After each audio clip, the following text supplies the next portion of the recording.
Pour un beau jardin d'ornement, choisissez la gamme d'engrais Solabiol, utilisable en agriculture biologique.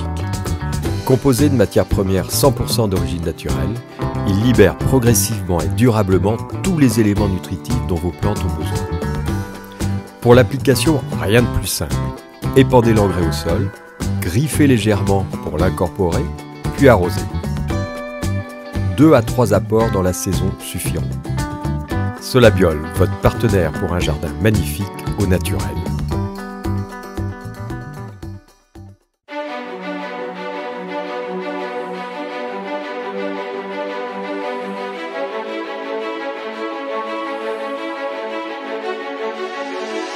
News Jardin TV vous propose Bienvenue au Jardin, une émission 100% nature, animée par Patrick Mulan et Roland Motte.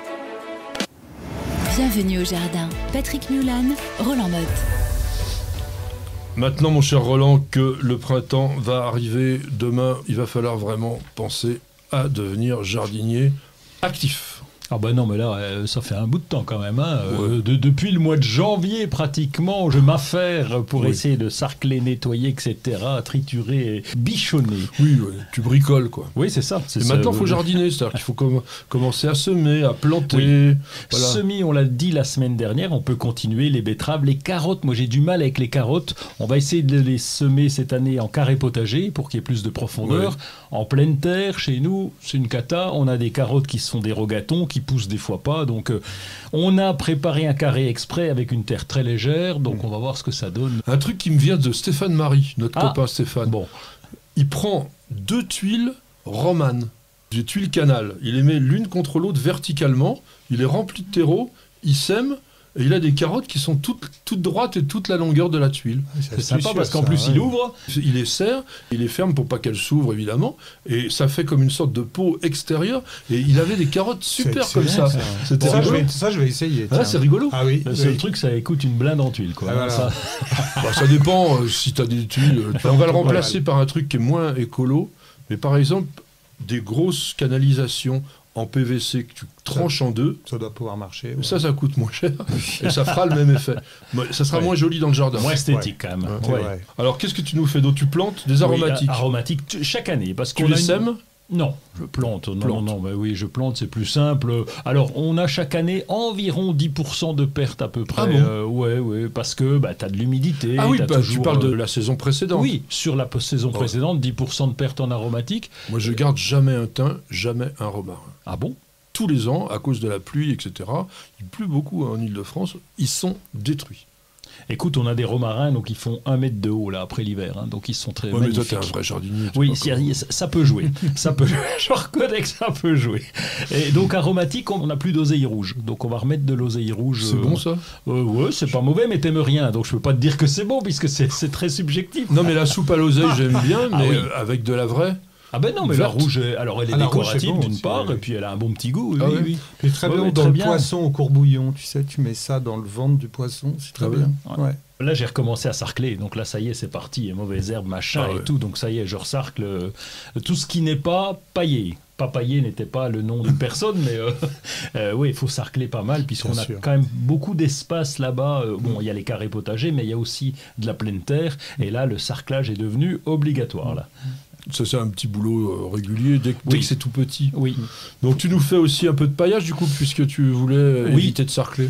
Oui, c'est ça. Et donc, je cherche depuis des années la bonne formule qui ne me coûte pas non plus trop cher. Et là, j'ai un pote qui est menuisier et qui a des copeaux de bois. Et donc là, j'en ai testé un petit peu, et c'est très bien, parce que j'en ai testé dans un petit massif de chair, et ça pousse pratiquement pas. Quelques renoncules des boutons d'or là qui ont poussé. Mais à cause des tanins? Alors, je ne sais pas, peut-être les tanins, mais c'est du feuillu. Hein. Donc, mais non, mais le chêne a des tanins énormes. Il y a du tanin dans les feuillus aussi. Je suis pas sûr que c'est du chêne quand même, parce que ça me semble être un bois tendre. Et ça me paraît être une solution pas mal. Je vais tester. Oui, ça me paraît être aussi la possibilité de se faire une sorte de champignonnière extraordinaire quand même, parce que on a de très jolis champignons qui poussent dedans. Voilà, je suis pas un fanat de ça, moi, quand je vois pousser tout ça. Je pense qu'il faut s'assurer que le bois n'est pas traité préalablement, non? Oui, il n'est pas traité. Non, voilà. Non, mais c'est pas mon genre. Hein. Je sais. Mais le paillage quand même, en ce moment, parce que ça limite la corvée de sarclage aussi. Donc, dès qu'on limite les corvées, nous sommes contents. Donc, on va se mettre à fertiliser un peu les plantes d'intérieur. Oui. Il faut arroser les plantes de terre de bruyère si le ciel ne le fait pas pour vous. Si jamais on a une dizaine de jours de période sèche, ça peut arriver en ce moment, même si on parle de giboulées de Mars, etc. Idem, donc on a dit sur toutes les plantes en pot, les plantes d'intérieur, les bonsaïs, etc. On reprend l'arrosage, vous faites une moyenne d'1 fois par semaine, ça suffit vraiment. Si vous avez commencé les pommes de terre, c'était un petit peu limite la semaine dernière, mais dans les régions du sud. Ah oui. La France n'est pas simplement au-dessus de la Loire, hein. Il y a aussi dessous. En région parisienne, on dit on plante les pommes de terre quand fleurit le lilas. Oui. Donc le lilas n'est pas encore en fleur. Mais dans les régions méditerranéennes, quand la température est à 10 degrés au niveau du sol, vous pouvez planter de la patate. Donc il faut quand même les buter maintenant. Et puis faites-vous des jardinières. En ce moment, il y a quand même plein de petites fleurettes de printemps qui sont hyper sympas. Ça résume tout et ça aura résumé notre émission. Merci de l'avoir suivi avec nous. J'espère que vous avez apprécié. On vous dit à la semaine prochaine et bienvenue au jardin.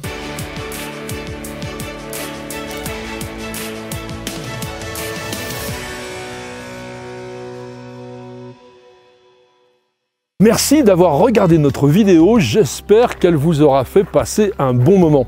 Si vous êtes des passionnés comme nous de plantes, de jardin, de jardinage, de botanique, eh bien vous êtes à la bonne place. News Jardin TV produit énormément de vidéos différentes. Alors notre émission Découverte Jardin, tous les samedis notre podcast Bienvenue au Jardin, l'émission Planète Végétale, l'émission Jardiner ça fait du bien. Vous avez de quoi vraiment vous régaler. Alors, n'hésitez surtout pas à appuyer sur la cloche qui se trouve en haut à droite de cette page et vous serez abonné gratuitement et ainsi tenu au courant de toutes nos nouvelles publications. Alors, à très bientôt sur News Jardin TV, bien sûr.